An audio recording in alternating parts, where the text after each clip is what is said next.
Students, आज हम start करने वाले क्लास 10 की साइंस की बुक का चैप्टर 5 लाइफ प्रोसेस, जिसमें हम पढ़ेंगे respiration in plants and animals. तो स्टार्ट करते हैं। पहला आता है इसमें topic, what is respiration. Respiration है क्या? तो हमने उसमें पढ़ा था न्यूट्रिशन वाले चैप्टर में या न्यूट्रिशन वाले पार्ट में कि हम खाना खाते हैं, खाना डाइजेस्ट होता है, उसके बाद फिर रिलीज सारा खाना अब्जॉर्ब करके हमारे सेल ऑफ द बॉडी तक पहुंचा देती है। खाना खा रहे हैं हम ताकि हमें एनर्जी मिले और हम बाकी जो हमारी एक्टिविटीज़ हैं उनको कर सकें। तो रेस्पिरेशन एक ऐसा प्रोसेस, अब पढ़ेंगे रेस्पिरेशन। तो रेस्पिरेशन एक ऐसा प्रोसेस होता है जिसमें ऑर्गेनिज्म खाने को ब्रेक डाउन करता है, मतलब ग्लूकोज बनती है एंड रिलीज होती है एनर्जी। हम एनर्जी के लिए ही चाहिए खाना खा रहे हैं, और एनर्जी जो है वो यूज़ की जाती है सारी लिविंग एक्टिविटीज़ में, जैसे मूवमेंट में, ग्रोथ में, रिपेयर में एंड एक्सेट्रा। तो रेस्पिरेशन एक ऐसा प्रोसेस है जिसमें खाने जो है वो रिलीज़ कर रहे हैं एनर्जी, और एनर्जी यूज़ हो रही है हमारी सारी लिविंग एक्टिविटीज़ में। ओके। टाइप्स ऑफ रेस्पिरेशन जो होते हैं वो दो टाइप के होते हैं। एरोबिक रेस्पिरेशन जिसमें ऑक्सीजन की मात्रा होती है, ऑक्सीजन होता है, और एनारोबिक ऑक्सीजन जिसमें ऑक्सीजन जो होता है वो नहीं होता, ऑक्सीजन इसमें बेसिकली। ठीक है। तो इन दोनों रेस्पिरेशन के टाइप को समझने के लिए सबसे पहले हमें ये चार्ट समझना पड़ेगा। एनर्जी को सबसे पहले लेने के लिए रेस्पिरेशन में क्या होता है, ग्लूकोज में जो 6 कार्बन मॉलिक्यूल्स होते हैं वो साइटोप्लाज्म, ये सेल है, सेल के अंदर का पार्ट ये साइटोप्लाज्म है, इसमें सबसे पहले ग्लूकोज के जो कार्बन मॉलिक्यूल्स होंगे वो ब्रेकन डाउन होंगे। मतलब ग्लूकोज के 6 कार्बन मॉलिक्यूल साइटोप्लाज्म के अंदर 3 कार्बन मॉलिक्यूल्स बन जाएंगे और वो फॉर्म करेगा एक पाइरूवेट। ठीक है। तो ग्लूकोज के 6 कार्बन मॉलिक्यूल जो है वो साइटोप्लाज्म में ब्रेकन डाउन होके 3 कार्बन मॉलिक्यूल बन गए जो फॉर्म हुआ पाइरूवेट। अब उसके आगे 3 तरीके हैं एनर्जी के लेने के। पहला, एब्सेंस ऑफ ऑक्सीजन जिसमें ऑक्सीजन ही ना हो, लैक ऑफ ऑक्सीजन, ऑक्सीजन की कम मात्रा हो, and presence of oxygen, oxygen present हो। तो सबसे पहला एब्सेंस ऑफ ऑक्सीजन जो होता है वो यीस्ट में होता है, जिसमें क्या बनता है, ethanol, CO2, carbon dioxide and energy. और लैक ऑफ ऑक्सीजन होता है मसल्स में, जिसमें हमें लैक्टिक एसिड और एनर्जी मिलती है। आपने देखा होगा कि जब हम भाग रहे होते हैं तो हमारी सांस फूलती है, जो रीज़न होता है लैक ऑफ ऑक्सीजन का। मतलब हम भाग रहे हैं तो उसमें हमें एनर्जी की ज़रूरत है, और एनर्जी कहाँ से मिलेगी, इन सारे उससे मिलेगी। तो जब हम भाग रहे होते हैं, हाफ रहे होते हैं, तो लैक ऑफ ऑक्सीजन होता है। तो जब भी कोई सडन एक्टिविटीज़ होती है उसमें क्रैम्प्स आ जाते हैं। ठीक है। लैक्टिक एसिड, मतलब लैक ऑफ ऑक्सीजन में लैक्टिक एसिड और एनर्जी प्रोड्यूस हो रही है। इन प्रेजेंस ऑफ ऑक्सीजन, जब ऑक्सीजन प्रेजेंट होता है उसमें carbon dioxide, energy and water हमें मिलता है। ये चार्ट आपको अच्छे से पता होना चाहिए।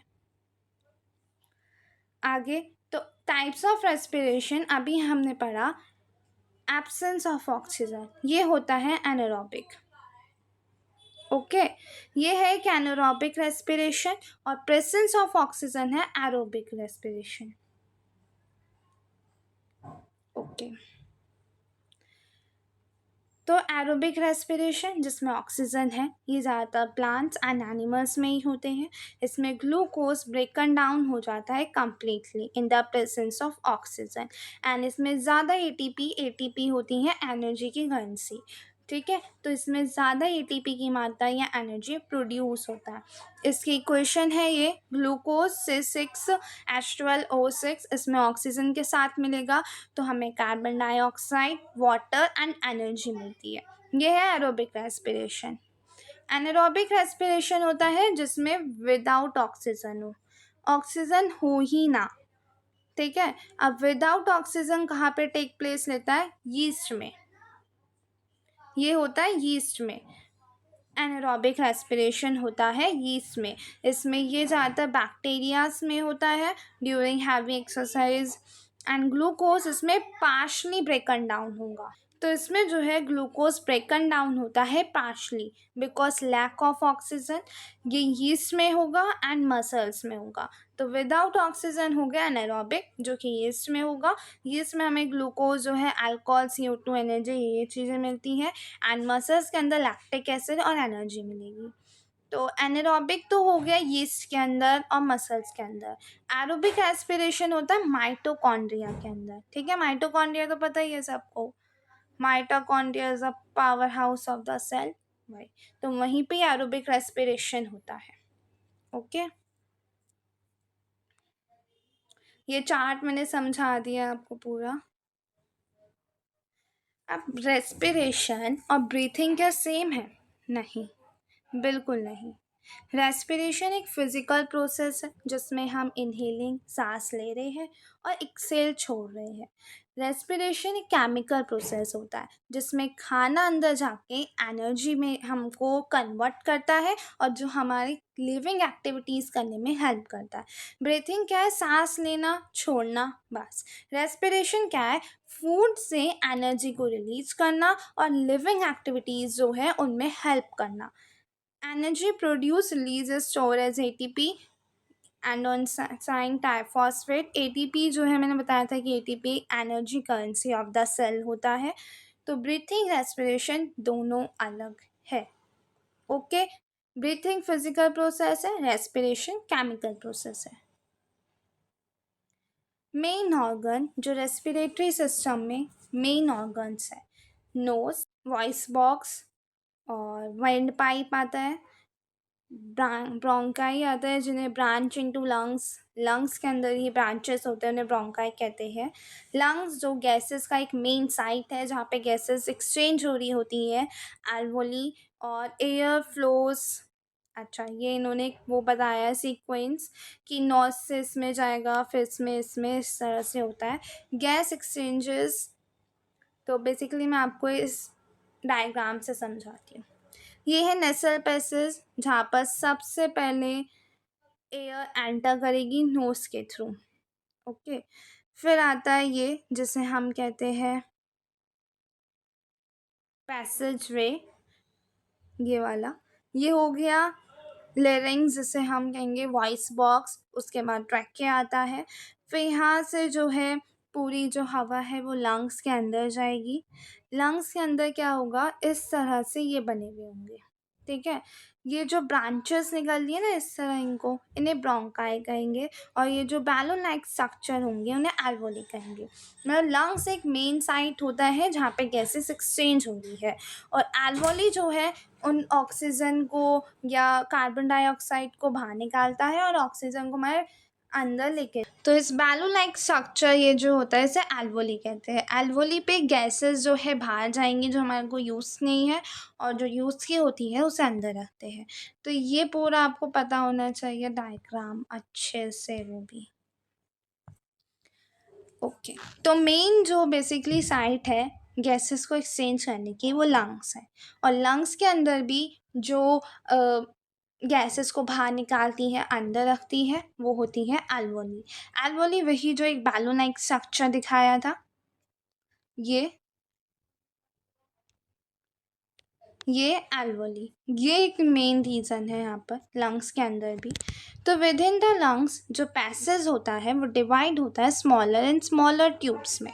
ठीक है, एंड फाइनली टर्मिनेट होता है एक बैलून लाइक स्ट्रक्चर में जिसे एल्वोली कहते हैं। और ये प्लूरल शब्द एल्वोली, सिंगुलर में इसे एल्वुलस कहेंगे। तो इन्होंने बोला है कि लंग्स के अंदर भी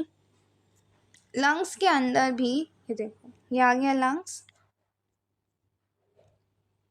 लंग्स के अंदर भी जो हमारा रास्ता होता है, ट्यूब्स होती हैं, वो स्मॉलर स्मॉलर ट्यूब्स में बदलती रहती है, कटती रहती हैं स्मॉलर स्मॉलर ट्यूब्स में। और जो उसका एंड होता है उन ट्यूब का वो होता है बैलून लाइक स्ट्रक्चर जिसे कहेंगे एल्वोली। ओके, एल्वोली प्रोवाइड करती है सरफेस जहाँ पे गैसेस एक्सचेंज की जाती हैं। जो वॉल होती है एल्वोली की, वहाँ पर सब, जैसे ये है एल्वोली, उसकी ये जो वॉल होंगी यहाँ पे बहुत ज़्यादा मात्रा में ब्लड वेसल्स होंगी। एक्सटेंसिव नेटवर्क होता है यहाँ पे ब्लड वेसल्स का। तो जब हम एयर ब्रीथ करते हैं तो एयर हमारे लंग्स के अंदर सक हो जाती है, अंदर आ जाती है, चिपक जाती है। और एल्वोली जब हम सांस लेंगे, एयर अंदर आई तो एल्वोली क्या होगी, फैल जाएगी, एक्सपेंड हो जाएगी। एल्वोली क्या हो जाएगी, फूल जाएगी, एक्सपेंड हो जाएगी। And blood brings carbon dioxide from the, and जो ब्लड होगा वो कार्बन डाइऑक्साइड जो होगी, बेसिकली ब्लड जो होगा उसके अंदर कार्बन डाइऑक्साइड डिजॉल्व होता है। तो कार्बन डाइऑक्साइड जो है वो आएगा ब्लड के थ्रू, वो भी रेस्ट ऑफ द बॉडी से, एंड रिलीज हो जाएगा एल्वोली के अंदर। एंड ऑक्सीजन जो होगा वो एल्वोली से आएगा, जो कि ब्लड लाएगा और हमारी बॉडी तक ले आएगा। बेसिकली इन्होंने ये बोला है कि ब्लड जो है, ब्लड एल्वोली के अंदर कार्बन डाइऑक्साइड ब्लड लाया, मतलब डीऑक्सीनेटेड ब्लड लाया, और यहाँ से रेस्ट ऑफ द बॉडी से लाया, और यहाँ से जो ब्लड होगा एल्वोली से वो ऑक्सीनेटेड ब्लड हो जाएगा। और यहाँ से फिर एल्वोली से लंग से वो जाता है हार्ट के अंदर। हार्ट के अंदर का पार्ट आएगा आपका ट्रांसपोर्टेशन में। अभी इन्होंने मेन ये बोला है कि जो ब्लड होगा वो कार्बन डाइऑक्साइड को हमारी बॉडी से लाएगा एल्वोली के अंदर, एल्वोली उसे ऑक्सीनेटेड ब्लड बनाएगी और फिर हमारी बाकी रेस्ट ऑफ द बॉडी तक भेज देगा, ट्रांसपोर्ट कर देगा। ऑक्सीजन एंड कार्बन डाइऑक्साइड जो होते हैं वो ट्रांसपोर्ट होते हैं ह्यूमन बींग्स में। किस फॉर्म में ट्रांसपोर्ट होते हैं, ये मेन है, कौन से फॉर्म में ट्रांसपोर्ट हो रहे हैं वो। तो एक रेस्पिरेटरी पिगमेंट होता है जो ऑक्सीजन को एयर से, मतलब जो एयर ऑक्सीजन से आई होती है लंग्स के अंदर, उसे कैरी करता है और वहाँ पर पहुँचाता है जहाँ पे ऑक्सीजन की मात्रा कम होगी। इन ह्यूमन बीइंग जो रेस्पिरेटरी पिगमेंट है जिसकी मैं बात कर रही हूँ कि एक रेस्पिरेटरी पिगमेंट ऑक्सीजन को हमारी बॉडी में पहुँचाएगा, वो रेस्पिरेटरी पिगमेंट जो होता है वो हीमोग्लोबिन होता है। हीमोग्लोबिन में हाई मात्रा में जो होगा ऑक्सीजन होगा, ऑक्सीजन की मात्रा जो होगी हीमोग्लोबिन में वो ज़्यादा होती है। और ये जो पिगमेंट है ये प्रेजेंट होता है ब्लड कॉर्पसेल्स, ब्लड सेल्स में, रेड ब्लड सेल्स जो होता है आरबीसी, इनमें ये प्रेजेंट होता है हीमोग्लोबिन। और जो कार्बन डाइऑक्साइड ट्रांसपोर्ट होता है हमारे ह्यूमन बींग्स में, किस फॉर्म में होता है, वो डिज़ोल्व फॉर्म में होता है, क्योंकि कार्बन डाइऑक्साइड जो होता है वो ज़्यादा सॉल्युबल होता है वाटर में। ऑक्सीजन के कंपेयर में कार्बन डाइऑक्साइड ज़्यादा सॉल्युबल होता है, इस वजह से वो जो ट्रांसपोर्ट होगा वो डिज़ोल्व्ड फॉर्म में होगा ब्लड के अंदर। और हीमोग्लोबिन ऑक्सीजन को हमारी बॉडी तक पहुँचाएगी और कार्बन डाइऑक्साइड डिज़ोल्व फॉर्म में होगा। ठीक है, तो ये आता है कि ट्रांसपोर्ट किस फॉर्म में हो रहे हैं oxygen carbon dioxide.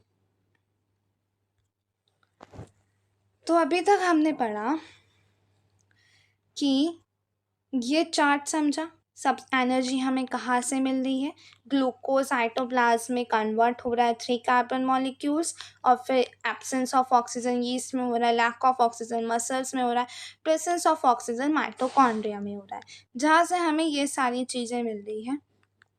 Absence of oxygen से ethanol CO2 energy, lack of oxygen से लैक्टिक एसिड एनर्जी, और जो ऑक्सीजन की मात्रा जब होती है carbon dioxide energy and water. फिर पता रेस्पिरेशन ब्रीथिंग एक सेम है, नहीं है। ब्रीथिंग एक फिजिकल प्रोसेस है जिसमें हम सब सांस ले रहे हैं, छोड़ रहे हैं। रेस्पिरेशन एक केमिकल प्रोसेस होता है जिसमें खाना जो है एनर्जी को रिलीज करता है और हमारी बॉडी सेल्स तक पहुंचाता है।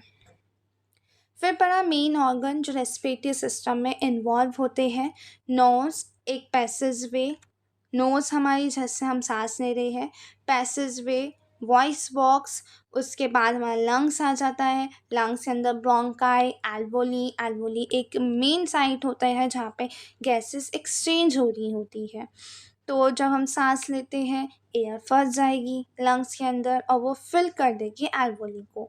फिर ब्लड जो है carbon dioxide rest of the body से एल्वोली के अंदर आएगी, वो ऑक्सीनेटेड ब्लड बनाएगी और बाकी बॉडी ऑफ द सेल्स तक ले जाएगी। फिर ऑक्सीजन कार्बन डाइऑक्साइड किस फॉर्म में ट्रांसपोर्ट होते हैं, हीमोग्लोबिन ऑक्सीजन को ट्रांसपोर्ट करता है जो कि आरबीसी रेड ब्लड सेल्स में होंगे, और कार्बन डाइऑक्साइड ब्लड में डिजॉल्व फॉर्म में होता है ट्रांसपोर्ट। फिर आ रहा है इनहेलेशन। जब हम ब्रीथ करते हैं तो क्या हो रहा है, जब हम एक्सेलेशन करते हैं, बाहर निकाल रहे हैं सांस को, तो तब क्या हो रहा है। Inhalation, when we breathe in, air enter करेगी लंग्स में, the air is rich in oxygen, oxygen alveoli के अंदर जाएगा, एयर हमने सांस ली, सांस से ऑक्सीजन कहाँ गया, एल्वोली के अंदर गया, फिर एल्वोली ऑक्सीजन एंटर करेगा the blood through the blood vessels, oxygen enter करेगा ब्लड के अंदर, फिर ब्लड जो है मतलब हीमोग्लोबिन, जो मैंने बताया था कि हीमोग्लोबिन ऑक्सीजन को ट्रांसपोर्ट करती है, वो उसे लेके जाएगी, ब्लड कैरी होगा, बाकी ऑक्सीजन ब्लड कैरी करेगी ऑक्सीजन को, और बाकी हमारे ब्लड टिश्यूज सेल्स तक पहुंचा देगी। In the tissue oxygen is use to broken down into glucose, this produce carbon dioxide and energy. अब टिश्यू के अंदर क्या हो रहा है, ऑक्सीजन ब्रेकन डाउन हो रहा है ग्लूकोज के अंदर, और वो प्रोड्यूस कर रहा है कार्बन डाइऑक्साइड एंड एनर्जी, जिसकी हमें ज़रूरत है। और जब हम ब्रीथ आउट करते हैं तब क्या होता है, carbon dioxide made in the tissue enters the blood, carbon dioxide जो है वो ब्लड के थ्रू जो है वो बाहर निकलेगी, it get dissolve in blood and is carried to, तो जो ब्लड मैंने बताया था कि कार्बन डाइऑक्साइड डिजॉल्व फॉर्म में होती है ब्लड में, तो ब्लड जो है उसे डिजॉल्व फॉर्म में लंग्स के अंदर लाएगा, फिर लंग जो है CO2 को रिलीज़ कर देगी एल्वोली के अंदर, तो फिर जब हम सांस लेंगे, सांस छोड़ेंगे, तो नॉस्ट्रल्स के थ्रू वो बाहर निकल जाएगी। ओके, ये डायग्राम बना हुआ है, क्या होता है जब हमने सांस ली, तो देखो ये डायफ्राग्राम जो होंगे वो फ्लैटन हो जाते हैं, रिब्स मूव आउट, बाहर को निकलते हैं जब हम सांस ले रहे होते हैं, और एयर हमारे अंदर आएगी, और जब हम एक्सहेलेशन कर रहे होते हैं, एक्सहेल कर रहे होंगे, तो डायफ्राग्राम यहाँ पे देखो किस तरह से था, ये इस तरह से, और ये यहाँ पे इस तरह से हो जाएगा, और रिब्स जो है वो वापस इस तरह थे यहाँ पे रिब्स इस तरह हो जाएंगे और सांस बाहर निकल जाएगी। ओके,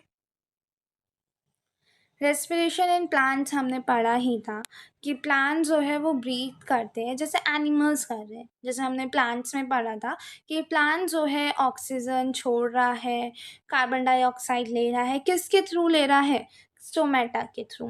क्या सिर्फ स्टोमेटा के थ्रू ही लिया जाता है रेस्पिरेशन, प्लांट में नहीं, जो सरफेस होती है लीव्स की, जो वो है स्टोमेटा, उससे लिया जाएगा, मतलब stomata surface of leaves, stem, root, इनकी हेल्प से भी प्लांट जो है वो गैसेस को लेता है।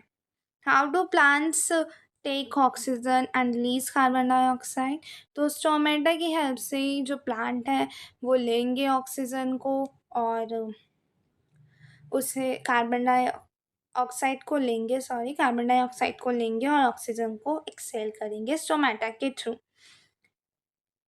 ये मैंने आपको पिछली वीडियो में करा ही दिया था। और आता है डिफरेंट ऑर्गेनिज्म डिफरेंट वेज से सांस लेते हैं, जैसे जो लैंड ऑर्गेनिजम्स होते हैं जैसे ह्यूमन बींग्स, एनिमल्स, वो जो सांस लेते हैं वो ऑक्सीजन जो लेंगे बेसिकली वो लंग्स की हेल्प से लेंगे। ठीक है, हम किसकी हेल्प से लेंगे, लंग्स की हेल्प से। और जो एक्वेटिक ऑर्गेनिजम्स होते हैं जो पानी में रहते हैं, मछलियाँ वगैरह, वो ऑक्सीजन को लेती हैं इन वाटर में, मतलब कि हम जो है लंग्स यूज़ करते हैं सांस लेने के लिए, और जो फिशेस होती हैं वो गिल्स यूज़ करते हैं, वो। तो जो हम सांस ले रहे हैं, लैंड ऑर्गेनिजम्स जो सांस ले रहे हैं, एयर ले रहे हैं, वो एटमॉस्फेयर से ले रहे हैं, और जो एक्वेटिक ऑर्गेनिजम्स एयर ले रहे होते हैं, ऑक्सीजन ले रहे होते हैं, जो वाटर में ऑक्सीजन डिसॉल्व होता है वो उसको लेते हैं सांस। ठीक है, मतलब कि हम जो लैंड ऑर्गेनिजम्स है वो एटमॉस्फेयर से लेंगे। Thank you and subscribe my channel.